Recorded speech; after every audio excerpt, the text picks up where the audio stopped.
Hey, everybody, it's Max. So I have a treat for you today. I haven't done a phone a friend in like a really long time. We've been busy making Midas Touch videos, UNFTR videos, adding more progressive resources to the website at unftr.com, the newsletters, of course, and then getting On the Record off the ground. But a lot of the stories that we've done lately are starting to synthesize. They're starting to intersect. So we've been working a lot, of course, on the Treasury, on U.S. debt, the Federal Reserve, the moves that they're going to make to try and stabilize the economy, what's happening with the economy generally. And then we did our big stablecoin features. So we did a couple of really deep dives and investigations into the burgeoning cryptocurrency landscape and its intersection with the political class. There's a lot of stuff going on behind the scenes and some stuff out in the open that we really need to talk about and think about. So in my learning journey, I ingested dozens of white papers and I interviewed some people. I read a ton of information and I watched some creators out there on YouTube and in other places to try and get a feel for industry speak and kind of how people were thinking about this moment. One of the creators that I found, I shouted out a few weeks ago and On the Record. His name is Keith D.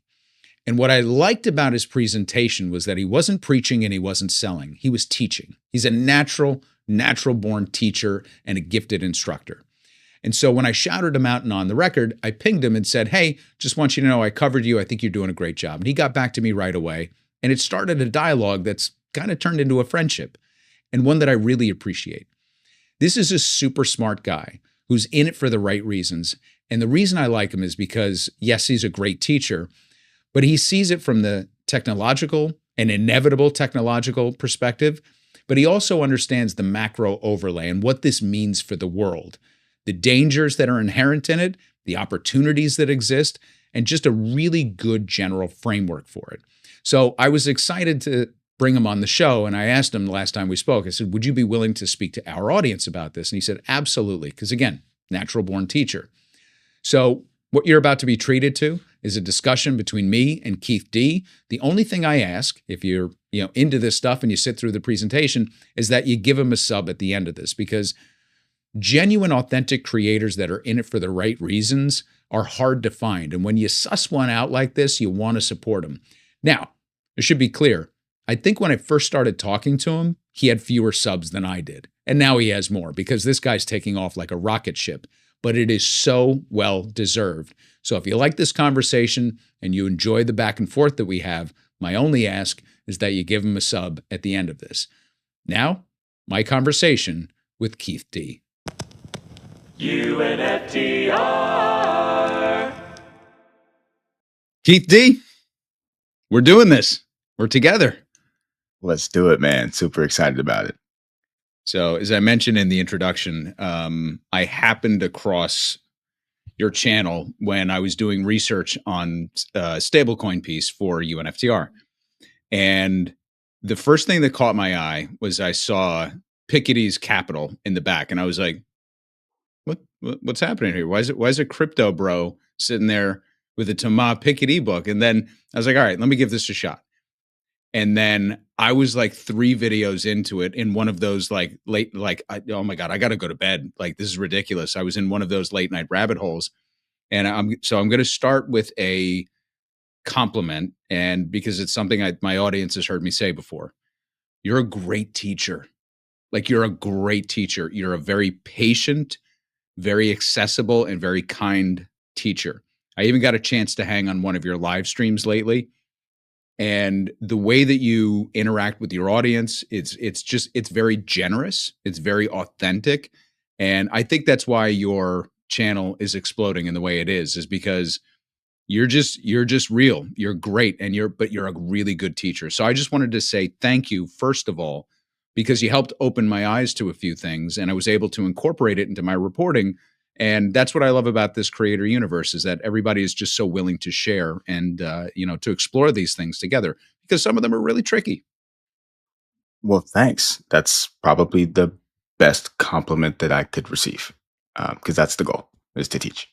So thanks. All right. So let's start with I have a million questions, and we've done a little pre-interview on this. So I know you're probably already rolling your eyes like he's, oh boy, here he comes. But I do want to talk about your personal journey, because again, you occupy an interesting part of the online quote unquote crypto universe in that you're actually not a crypto bro.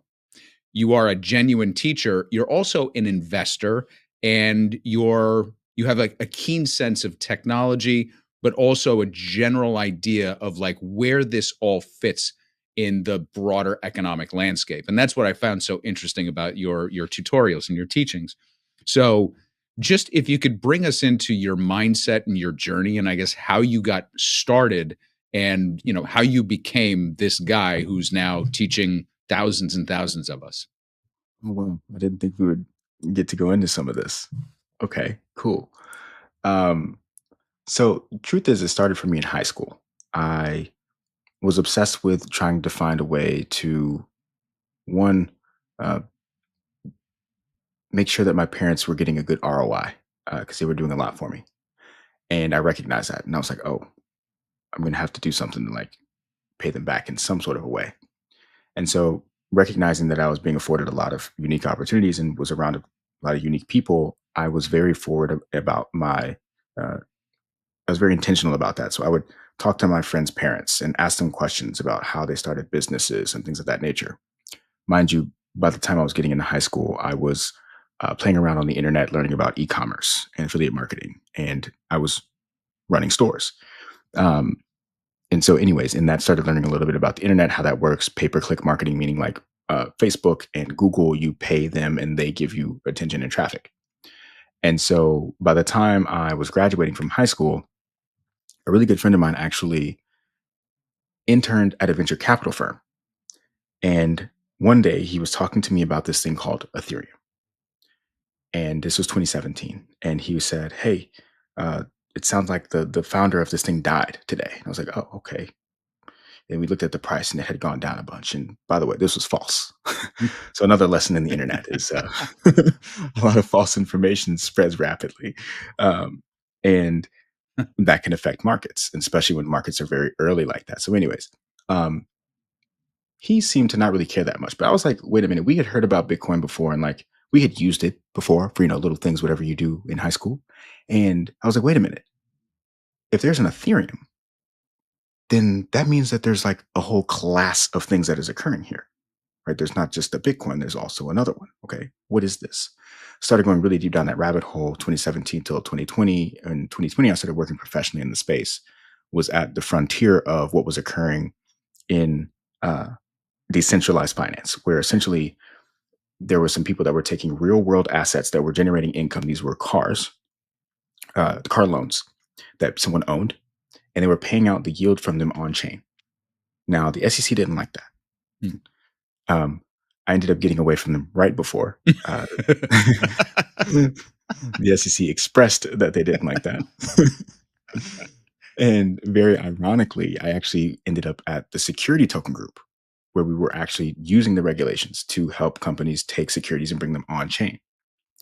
And so I spent about a year doing that, not too long. And I was fascinated with like, okay, the securities industry and like the regulated side of finance. So I went completely backwards to where I was um, deep in the crypto thing to right in between to all the way becoming a licensed investment broker for some time, learning a little bit more about like how companies raise capital, what private equity companies actually do, and capital formation from that perspective. And so anyways, that was kind of my journey through crypto, was actually backwards. And then I was like, okay, I need to, throughout all of this, I was like going to high schools, like talking to kids about crypto, because my thing about the whole thing is, if there's only 21 million Bitcoin that will ever exist, as an example, and the demand for that asset continues to rise, then fixed supply, rising demand, only one thing that can really happen to the price is going to go up.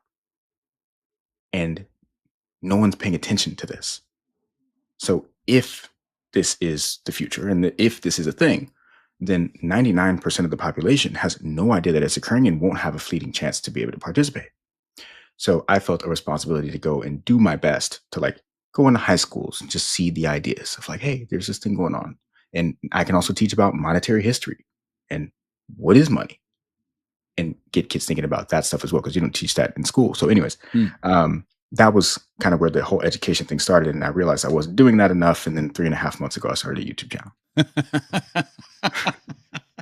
I feel like that last little piece is really important, but it was very condensed. So, um, translating this from a a vocation into a public learning journey is kind of different. So, like, how do you approach the development of your content? So, are you would you frame yourself as a topical creator, a long form creator? Like, where what space do you want to occupy? And for I get, mind you, a lot of feedback on the crypto pieces that we've done. And many of the listeners will say, or many of the viewers will say, who do I trust? Where do I go? Am I supposed to be doing something here? I don't like this is interesting to learn about, but I don't understand what's my role? Am I going to be left behind or worse? Is this going to tank everything and just leave crypto people with all the money? Is my money going to so many questions abound because it's still a mystery as mature as this marketplace is getting. So, how do you want people that are in my universe to view you as a guide in this space? How should they interact with you and your content? Yeah. So, first, I've run a survey. I've got about 500 responses. One of the major themes is I don't know who to trust. Mm, And the funny thing about my content, Max, is that like I didn't necessarily come into this to like be a crypto creator. Um, my first videos weren't about crypto at all. In fact, when my channel started to take off, it there was no crypto. Um, but I realized that there was an opportunity for sure to kind of bring people a more balanced approach, right? So the initial motto of my channel was uh, combining modern science and ancient wisdom to live a better life. And so that's kind of the approach that I still am like taking as the underlying hmm, thread of like, why are we even participating in this stuff at all? Or should we be? Right. Depending upon what your goals are in life. And so as I get back toward that kind of content, the idea here is having a place to look at the facts of what's actually occurring and in a way that's digestible. Um, right. All this jargon, all these words, all these terms. What does this stuff mean? Why does crypto actually matter? How does it actually work? And should I buy it or not? mhm. um, those are the questions Which that gets I into would the like to same answer. old investment analyst sort of landscape of like what's your investment profile, what are your goals, what's your horizon, what are you playing with, how much do you want to risk, all that's is really sort of the same framework, right, but just with a new asset class. Exactly. And the only nuance really in that discussion is the volatility, Hmm. because that brings so much more of the need for the psychological management of it. Yeah. Because you've got these huge price runs that change people's lives. I've experienced it myself, and then take it all back. Yeah. So my entry point into I was writing about politics for a while, and the reason that I sort of migrated into economics and then landed on the very sort of obvious alchemy of that in socioeconomics was actually the oil spike crisis in 2008. There was, or 2009. So nope, it was 2008. So there was this moment when oil reached $147 a barrel. And it was right as the economy was collapsing. So the obvious like warning signs that were going off is this isn't related to supply and demand. This is artificial. If the economy is collapsing, oil shouldn't be spiking through the if anything, it should be going the other way. What's going on here? And that brought me into the commodities world. What's so interesting to fast forward to to this moment is that crypto is a commodity, maybe. It's also a security, possibly. It's also a currency sometimes. uh, But it's also a tech when we're saying crypto broadly, it's a technological framework because I think blockchain and crypto have now become sort of like one and the same because centralized, decentralized, or whatever, you have to have some sort of understanding of the technological framework. Like you and I can pass money back and forth to one another without having to understand what the SWIFT system is, right? But like you should have some sort of an idea. Like if I'm going to pass you, some cryptocurrency, like where's that going? If it's like I remember marveling at a fax machine when I saw it in the 1980s for the first time. I was like, wow. So they just did that on their side, and it came out, huh? That's something else. Like to me, it's like everything is a technological marvel. But here we are at this intersection of is it a commodity? Is it a security? Is it money? Is it technology? Like, what is this thing? So, like, when you're approaching people or people are approaching you for the first time and it's totally greenfield to them, it's just a total blue sky opportunity. And they say, just give me the elevator speech of like, how am I supposed to be? What is this thing that we're talking about? Where do you start people on that journey? Because that entry point, I find it very difficult to find a common entry point for people. And I think it's always going to be different for each person. One of the cool things about this technology is that it is an accumulation of many different things and topics and interests. And so because of that, there's going to be a different entry point for everyone. But the thing that I like to always kind of start off with is thinking about how the system that we have works today regarding how money comes into existence. And the primary way that that is occurring is through the Treasury of the United States issuing bonds, right? And when they issue these bonds, they're essentially raising money from either the public or from the Fed as the Fed buys these bonds. And in that, there's money being created as the Fed, for instance, would buy bonds from the Treasury. There's new money coming into circulation from that. Now, we have no say in that process besides through really with the Fed. We don't really have any say in what happens with the Fed. It's a private organization. And so, and with the Treasury, we can hire officials that can pass programs that lead to this new creation of money through raising bonds for the programs that they want to fund. Now, the issue that can come with that is that all of the money that we have today is based on a debt system. In 1970s, we detached from the gold standard. So money became backed by nothing. This is something I'm sure all of your viewers understand. But when that occurred, we entered into a fiat world, fiat meaning in Latin, let it be so. Mm-hmm. And so the money that we have today is at the hands of people that we don't necessarily have any control over. And so with that being the case, with the inflation target of the Fed being 2%, right? There's a mandate from the Fed to keep steady inflation, meaning that the debasement of your money is a mandate from the Fed.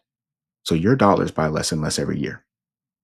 Now, Bitcoin, it was not out of nowhere. It actually was released right at the beginning of 2009, right after the financial crisis, right after the governments of the world had bailed out all of these companies and whatnot. In the United States, we bailed out our industries and banks.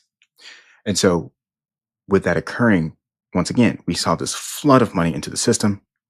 None of that money went to the people. It all went to the corporations. And this was a direct response to that occurring. Now, it wasn't a direct response that came right then because Bitcoin was very well thought out and it had to have been designed for years before that. Okay. So the trend started in 1971. No more real money. The next question was, okay, but what's next? Okay. And digital was already becoming a thing in the 90s as well. And if you listen to Peter Thiel, he actually pretty much outlined Bitcoin in the 90s. Oh, we don't say his name out loud on this channel. You'll have to come up with a euphemism or another name for him. The self-proclaimed Antichrist, I think, is what he is now. Now we're talking. There we go. That guy, he in the 90s very well outlined this thing called Bitcoin, and it ended up happening, a couple decades later, a decade later. Anyways, Bitcoin is a network, first and foremost, of computers, but it is also a monetary network where you can send value from one place in the world to another without any intermediary, meaning no central bank and no commercial bank in between that process. And so that's the first use case that you have, is being able to send money without an intermediary. Now, the other important part of this is the inflationary mechanism. How does this Bitcoin come into circulation? The Bitcoin comes into circulation through a process called mining. And the reason that, let me back up. So there's only 21 million Bitcoin that will ever exist. And the I way have that a that question works, about that. So we're going to okay, put a pin in that, but okay, yeah, keep going. 21 million Bitcoin that will ever exist. And the idea being that the Bitcoin that's coming into circulation is on a disinflationary schedule. So in the fiat world, infinite money, there's no end to how much money that can be printed. In the Bitcoin world, there's an end to it, and the amount that comes into circulation is on a set schedule. And that set schedule is that every 4 years or so, the amount of Bitcoin that can come into circulation will be cut in half. This is the halving that you hear about in crypto. Now, 2140 is the year that all of the Bitcoin will be mined. What happens then? We have no idea. But Right. for now, there is this disinflationary schedule of the Bitcoin coming out into circulation that serves as, I'll wrap up here, that serves as it can essentially create a vacuum for what happens because we have this digitally provably scarce thing. Yeah. And you have infinite fiat money printing all around it. So if I'm an investor or a risk taker, and for instance, in 2020, when money is free, for instance, or it doesn't mean anything, and I have to take risk, where am I going to put my money? I'm going to put my money in the thing that is as hard as money can get in a digital first world. And that's kind of what Bitcoin offers, is a provably scarce asset and network that not only has the properties of money in that it is durable, divisible, portable, fungible, but also has utility. Because if I live in Venezuela and I want to protect my purchasing power, but I can't get my hands on dollars, I'm going to buy Bitcoin. And that's where it started. And then you get to stable coins, but I'll step back from there. Okay. So when we were talking earlier, I gave you sort of a thesis statement that I'd like you to build on. And so we're going to go back to some of the economic foundations of the work that we do on this channel. The intersection for us of the democratic order that the world was trending to and where we are today has its roots in that very same era, with depegging from the dollar as sort of the center point. So we've talked about that moment a lot on this channel because it, in many ways, that was the temptation, the dangerous waters that we were able to wade into, made it then a political choice of like, how are we going to manage this new era now that we have completely thrown chaos into the mix, and kind of abused this idea that we're the world's reserve currency, because with that notion came a tremendous responsibility and faith in the folks at the Bretton Woods conference that we would behave a certain way. So I would argue that we have completely abrogated that responsibility. In fact, that's sort of like this central thesis of this channel. But the guys that were talking at the time, what I find interesting about the growth of crypto today is that the Mont Pelerin Society was the home for the Austrian tradition economists that were breaking against Keynesian traditions prior to that, because they believed in a monetary first solution and very few fiscal interventions into economic matters. They did not believe in big social safety nets. They didn't believe in over policing of economic matters or even social matters, immigration and things like that. These were the true free market ideologues that created this so-called neoliberal system that we wound up operating under, although a perverted version of it. The guy who sat at the center of it was Friedrich Hayek. He was really the heart and the soul. And if you look at some of the forums of true crypto enthusiasts, they will talk about Hayek's theory of the denationalization of money, basically setting currency free, that currency should be private and not be in institutional hands because the market will be able to determine a better value for it. That is a staggering and wholly hypothetical, theoretical proposition about how money should be ordered in a hyper nationalistic society. But he was kind of the guy that said it. They modeled a lot of things after it.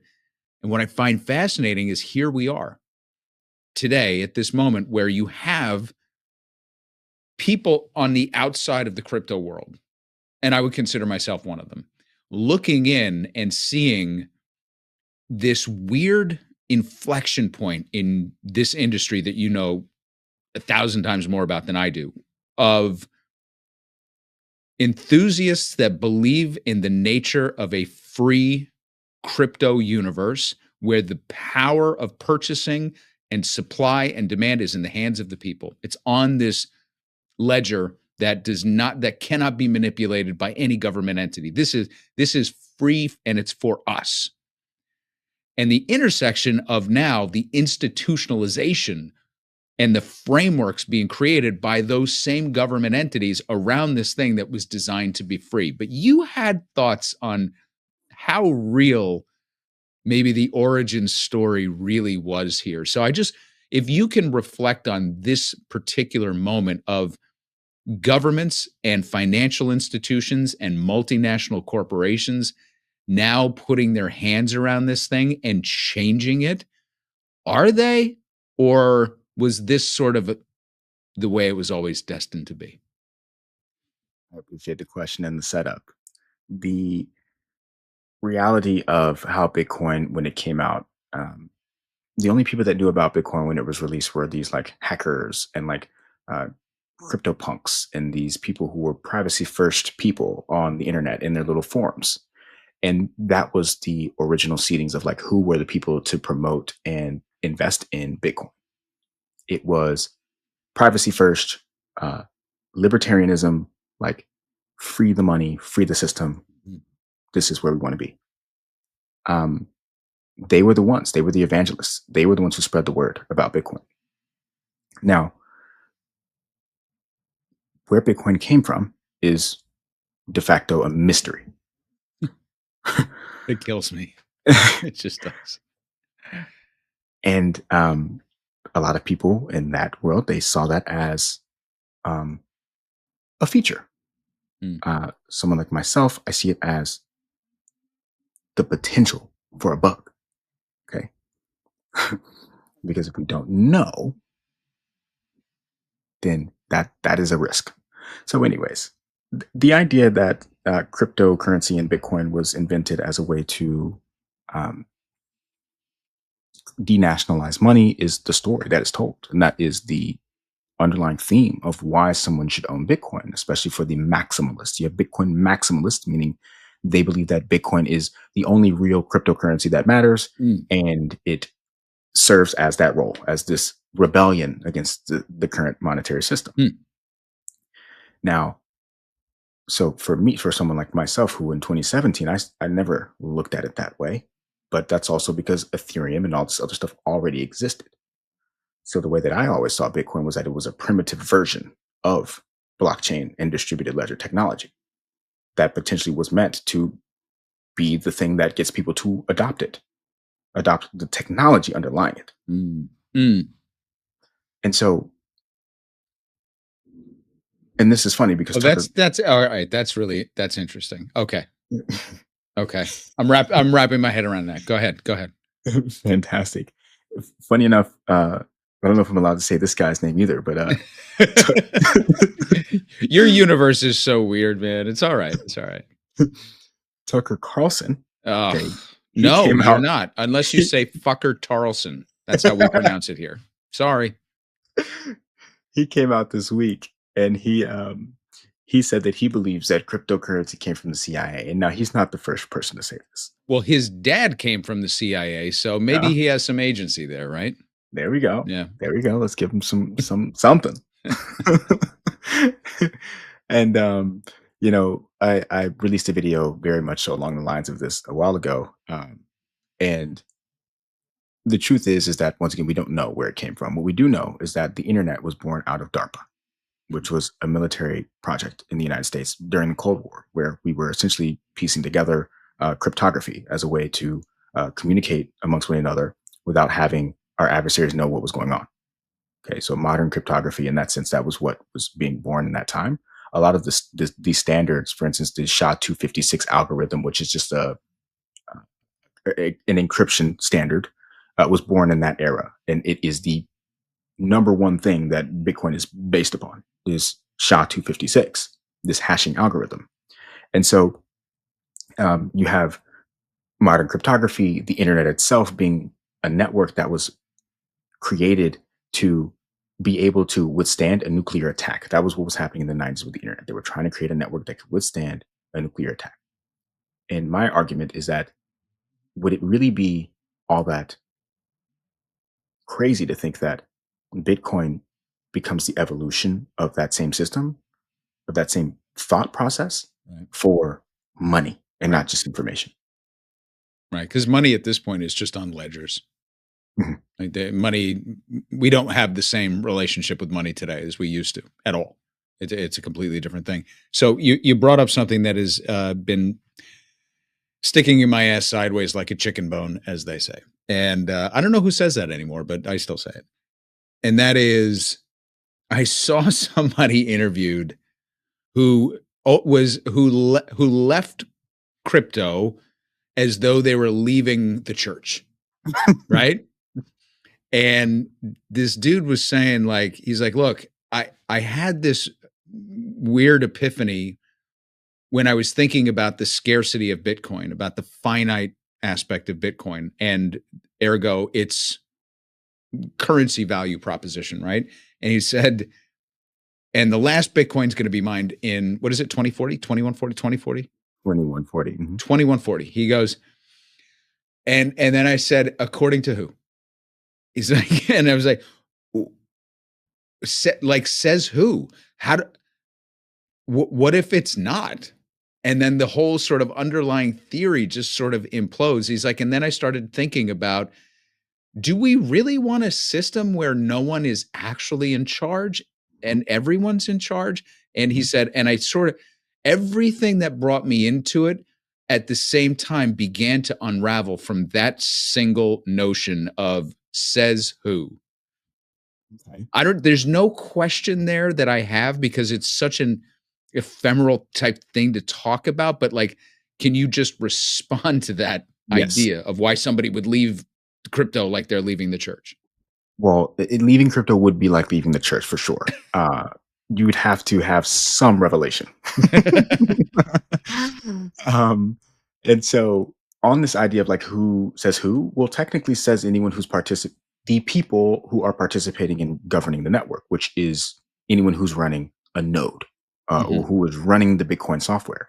So this is an important point of like how crypto or Bitcoin rather works, because there are all of these different computers around the world that are running this software. It's open source software. You and I can go and download it and we can run it on our computer or on an ASIC, which is a mining computer that's specifically designed for that. Now, those mining computers, right, these people are essentially in control of what happens with the network. And now, in order to change the network, the only way for the network to change is for 51% of the network to agree upon what change we want to make. So technically, it's upon the entire organization of the entire network to come up with whether or not we want to change the rules. Okay. So technically says who says the people, if you may. Now, what ends up happening, and this is the truth about Bitcoin, is that these nodes and or miners can end up being concentrated. And that can be, they are. Mm. So you got the big mining facilities in Texas. Mm-hmm. China has the same thing. Yep. And, if we paid close attention, like governments kind of like pushed that a little bit. And anyways, point being, technically it's up to the participants of the network And the idea is that Bitcoin is decentralized enough that no one party could actually take over 51% of the network and make those changes without the agreement of everyone else. Okay. All right. So we spent a good deal of time talking about Bitcoin as, and again, deservedly so, is chief among its peers, right? But but the system is evolving now. And so now we're entering a new era of stable coins and a new global monetary order potentially. And that's where, our reporting sort of picked up on, is because we're looking at what's happening with treasury auctions. Who's buying the treasuries? Who's standing on the other side? Like, who are our counterparties out in the world that are actually purchasing our debt? And as you so elegantly stated in the beginning, allowing us to live in this fiat world. And it was a curious thing to me to see that at the time of the reporting, that if you bundled all the stablecoin purchases of our treasuries together, it would be the, I think, 18th largest buyer of U.S. debt. And the pinpoint that we used for that was from I can't remember which article it was from, but it was basically saying like, and under that is Germany. So just to give you an idea of like how robust this is. Now, again, it's a network, but I think if you said to pretty much anybody, 99% of the population on the street, did you know that stable coins are the 18th largest purchaser of US? They'd be like, what? I'm late I got to catch my bus. Like, what are you even talking about? This is all gibberish, right? You are, I think, a very cautious, very rational observer and participant of this burgeoning marketplace. And I have yet to detect any sort of ideological underpinning or political persuasion in any of your videos. So first of all, congratulations. Mm-hmm. It's very hard to do in this world. It's also why I trust you. I don't trust anybody that either doesn't love the thing that they're talking about and wants to genuinely teach people about it, or if you don't pick a lane, if you're in political reporting. If you're just a down the middle person, I don't trust you. Have your lane, because now I know you're researching it, right? Long story short, you do come at this, I think, from a very pragmatic and non-ideological way. And I think that's the way that we need to view this, because this is going to be how the world operates. So I'm asking you, without revealing any sort of political feelings about this, your sense of what the community generally is thinking about the evolution of stable coins, and where are the gaps, the dangers, and the potential fail points that we should be thinking about and looking toward as this matures and becomes more integrated with our system. Now, the way that you've set this up is actually fascinating to me, because I think we need to have a little bit of a back and forth here, because the thing that in the crypto space everyone is extremely afraid of is this idea of a central bank digital currency, right? Where the public is involved in administering this kind of a technology. But there's a potential here, and we can be as political as you'd like. Mm-hmm. You're saying that maybe that is what you'd want, is to have the Federal Reserve actually be responsible for administering this kind of technology, so that the profits from it all doesn't fall into the hands of private actors. Yes. Is that okay? Very interesting. Okay, so the backdrop to this is, right now we have no clarity on it because the government shut down and they're really not advancing any meaningful legislation in this moment, right? But coming out of the summer session, there's a trio of legislation. One is passed, House and Senate. It's done. That was the Genius Act. Then we have the Clarity Act, which passed the House but hasn't passed the Senate, and gives me the willies right off the bat, because the person carrying the water for it in the Senate is Ted Cruz. And to me, that's enough to be like, oh, I'm afraid. And then there's the Anti-CBDC Surveillance State Act. That's the third part of it that hasn't passed either chamber, because that's where people are like, wait, what are we doing?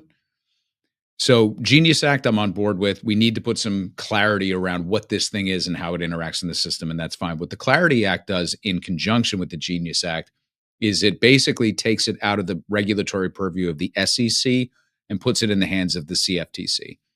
That's the same agency that's essentially responsible for the lack of oversight that led to the housing collapse. And I would argue is also the agency that has provided a lack of oversight over the private credit markets right now, that it will lead to the next financial collapse, which is imminent. That's just me. So I don't love that at all.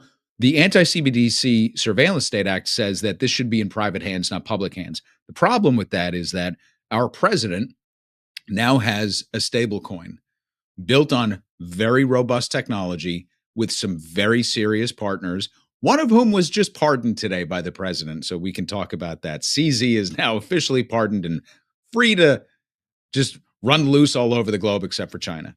Crazy timing, by the way. Crazy timing. A week after they have had this entire manipulation scandal around them where they've participated in the liquidation of over $1 billion-ish, I believe, of users' funds because of their own technical error. So just wanted to say that. Sorry. Who was that? Binance? Yeah, Binance. Binance was played a really big role. What happened? What happened? Okay, so in the crypto world, there was this massive liquidation that happened a couple of weeks ago, October 10th, when Mr. President in the United States came out and he said, we're doing 100% tariffs on China or whatever it was. And in that moment, very quickly, there was around $19+ billion that was liquidated in the cryptocurrency market. Lots of highly leveraged traders in that space. And one of the major platforms where this occurred was on Binance. And what happened was... Which is not in China, right, Keith? It's in Singapore. It's in Singapore, right? Okay. And China has barred it, right? Do I have that? I don't know. I don't know the intricacies of that. Okay. I mean, Chinese people participate in crypto, and the Chinese government has been very much so against it, but they still participate. Let's be clear. Yeah. And so, anyways, okay, it's pretty technical, but there was a stable coin that's an algorithmic synthetic stable coin that lost its peg on the Binance platform. Okay. And when that occurred, there were a bunch of people who were using that stable coin as the collateral for their positions. Sure. And so when the collateral gets cut in half for no real reason other than a technical error, billions of dollars gets liquidated at one time. It's not supposed to be able to lose a peg like that. That's... And this goes into the different types of stablecoins too. So there's a whole crypto side of this, because where did the price of the stablecoin come from? How could it have lost its peg only on Binance? Right. And it's because Binance was using a price feed that came internally from their own systems. But in crypto, if you're going to use a synthetic stablecoin especially, that price needs to be coming from different places. Okay. And that's called an Oracle solution that you can use to get the data to come from other places into one and know that it's true because I've got multiple sources checking it for me. So just to translate this, because this is I was unaware of this, and this is a really important moment. A stable coin, the whole purpose of it is that it carries a value, in theory, 1-to-1 in the marketplace, so that you know that this represents whatever the actual value represents in the market. So if one stable coin equals $1, it actually holds that US dollar treasury on the ledger somewhere. It actually has to buy that. If it is a combination of a US dollar, gold, silver, and yuan, which could be a new invention that comes up, it actually has to go purchase that yuan, that gold, right? So what you're saying is what you're saying, that those external reconciliation feeds that represent that transaction on Binance, it was an internal feed was that treasury never purchased, or did money just disappear? So this is fantastic, because we actually need to backpedal a little bit, because what I'm talking about is a synthetic stablecoin that is blockchain native. Whereas with these other stablecoins that we're talking about, none of what I just said exists at all. There is no reporting of what's actually in the bank account. We have no idea, only through a third-party audit. And that's why the Genius Act was necessary, because otherwise these stablecoin providers could be just minting dollars out of nowhere. Why would an institutional investor, trader, trust a synthetic stablecoin when you have Tether, Circle, and even I'll put it out there, Donald Trump's USD1 stablecoin, which I'm just right because it's So, capitalized, it's usable, and it owns treasuries as a backstop. Why on earth so, would somebody use a synthetic one? so the synthetic one would actually be a better option in this system that we're trying to describe. Because here's the thing: with Tether and Circle, we have no idea what's in their bank account. We have no idea. Whereas with a synthetic stablecoin, we could actually use a decentralized system to check what's backing the stablecoin Why can't I know what's in Circle's bank account? Don't. because they don't tell you. Well, they report it, but these attestations come out once a month. So Oh what's God, happening in between that month time? really? Yeah. Like this is really important. This is Yeah. why the Genius Act had to be passed because, okay, to be clear, there are custodial stablecoins where you're trusting that someone else out there is buying treasuries to back them. Yeah. And then there are algorithmic stablecoins, which are backed out by things that are on chain, things that I can check and verify. Binance's problem was a Binance problem where they use an internal price feed for what was the price of that stablecoin. The stablecoin that was not on Binance did not depeg. Okay, but only on the Binance platform did it depeg. Okay. And Wow. so this is why, once again, we're like, oh, wow, all of a sudden he gets pardoned. Somebody, by the way, made a $200 million trade right as Mr. President in the United States made that announcement. And so there's like, Oh, now today it's like, oh, so that's actually what just happened potentially. wow. So, anyways, Okay. Okay. Whew. So let's get back to the politicizing of this and the I guess the institutionalizing of these broader frameworks.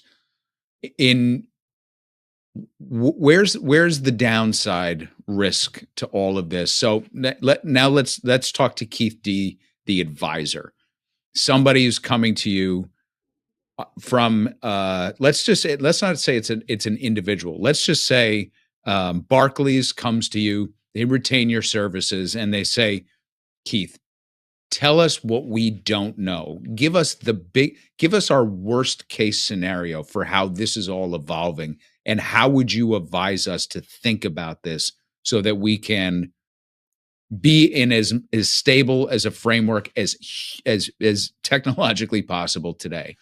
Where would you look first for an actor like that? yeah.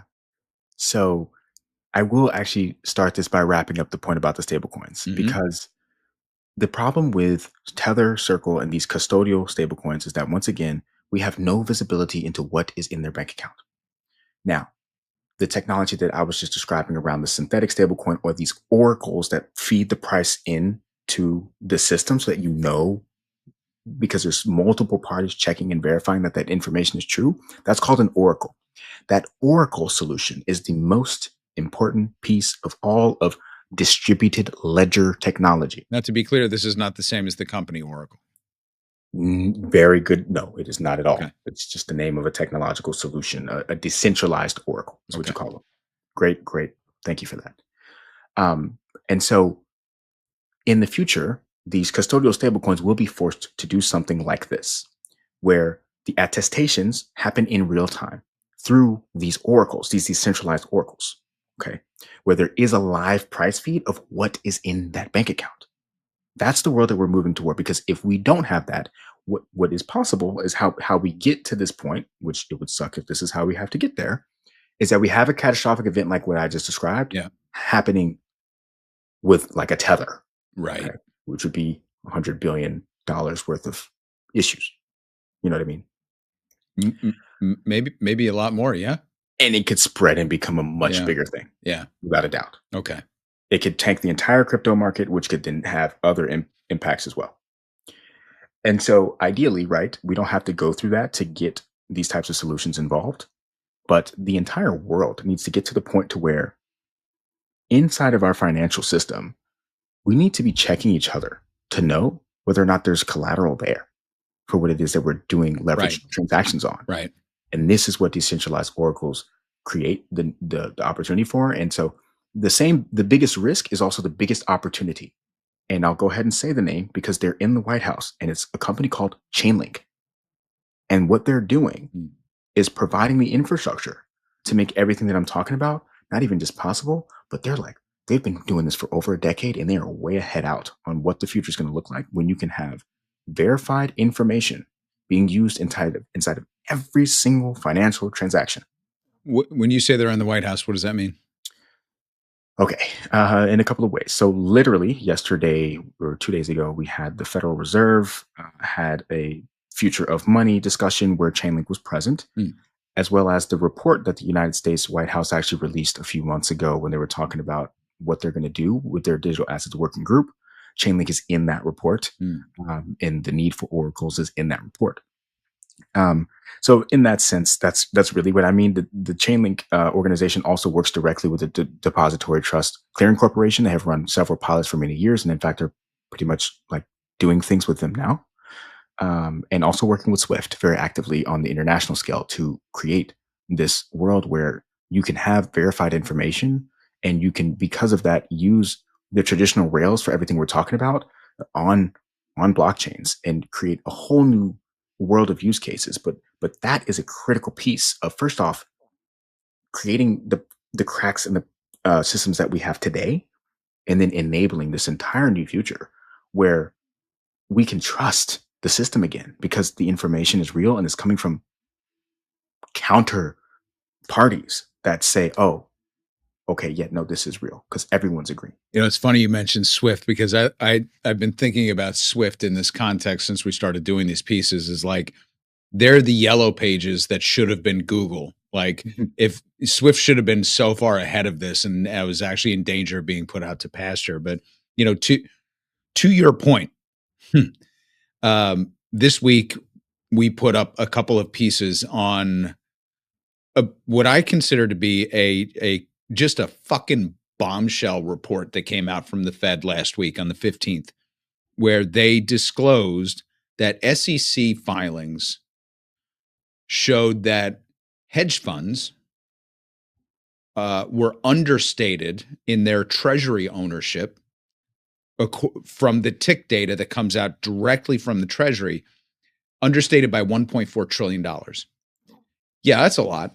So hedge funds registered to the Cayman Islands specifically own $1.85 trillion worth of short-term U.S. treasuries.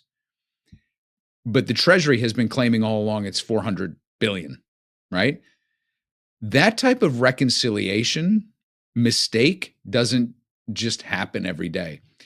What does it mean to be determined?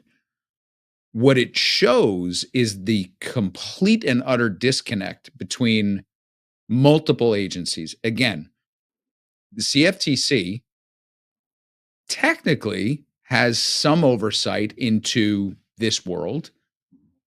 The SEC, because this Form PF data has to be sent back to them. But again, it gets back to that. They only have to report that monthly, right? Which is insane in this day and age, right?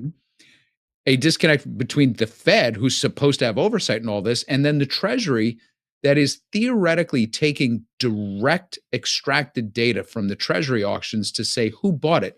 How do you miss $1.4 trillion in that mix? Because they were attributing it to stable coins, China, Japan, all the way across the board. All those counterparties reduced their exposure, but the Cayman Islands hedge funds increased their exposure. So they are now officially, according to the SEC and the Fed, the largest holder of our debt.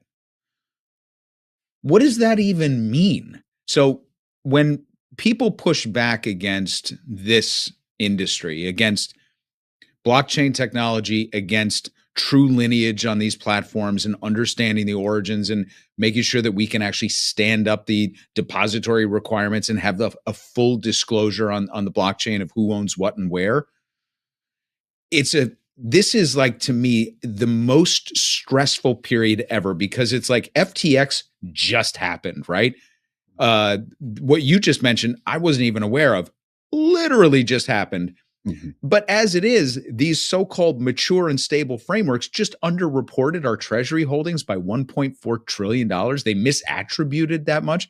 So it's like, oh, don't go to this new system. Well, I got news for you. This old system ain't working.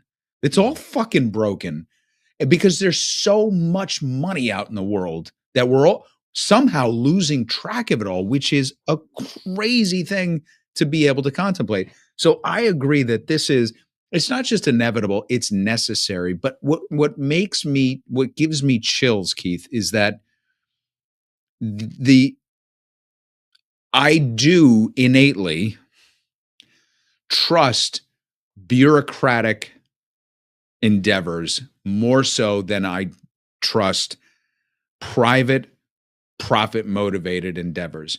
I will root for the career bureaucrat all day long over the so-called antichrist innovator who wants to set things free, because I always call bullshit on their motives.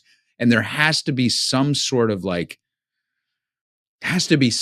middle ground to this whole thing where we have full transparency, but nobody has the ability to profit egregiously from the flow and velocity of these transactions, if that makes sense. Mm. Right? It's simply not. I hear what you're saying. That is not where we're headed. I did someone expected you to say. Yeah, man, that sucks. Oh boy. Yeah, it's going to be the exact opposite of that, and this is why I feel it's so important to do what I'm doing. Because 100%. if we're not participating, then we are absolutely being left behind. It's AI as well. It's not just this crypto thing. It's both. And people tell me, don't talk about AI and crypto in the same sentence, and I'm like, listen, they're both happening. Right. Yeah. So, Okay. I've taken up a lot of your time. Let me just close on this, if you don't mind. This world that we're in, this little ecosystem of, YouTubers and creators and all that, it's filled, it's rife with charlatans. And I just want to come back to where I started with. I've watched enough of you to know that you have a genuine curiosity that's short of enthusiasm, and that your reasons for doing this is to bring people into this inevitable place. Because people ask me all the time, what does this mean? What should I be scared? All those kind of things. And I think you do a really good job of that. So I have one request for unfuckers that tuned into this, and that is to sub to Keith's channel, because vetting the real ones out there from the people that are just doing it for the clicks is becoming sort of like an art form unto itself. This is so full disclosure. This is my third conversation with Keith. I take this space very seriously because I am very afraid of what it portends, but I know it's necessary. So when I give that stamp of approval, now he has more subs than me. So don't be clear. It's not like this guy needs it, but I'm telling you from a genuine, authentic place that we have to align with creators and teachers in this space that are doing this for the right reasons.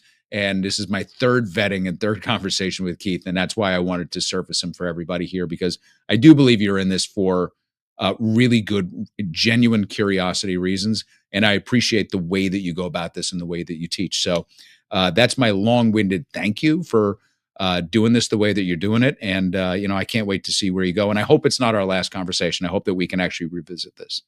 oh man. Well, I thank you a ton. And the truth is that this kind of conversation and the rigor of it is something that is missing in my space, period.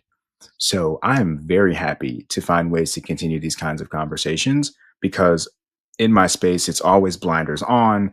This is the future. Let's do it. And not enough of, okay, but how? And like, is there a way to do it that doesn't hurt other people as we do it? And so I'm actually, I had such a great time having this conversation. I had to actually think. And that's something that I really enjoy.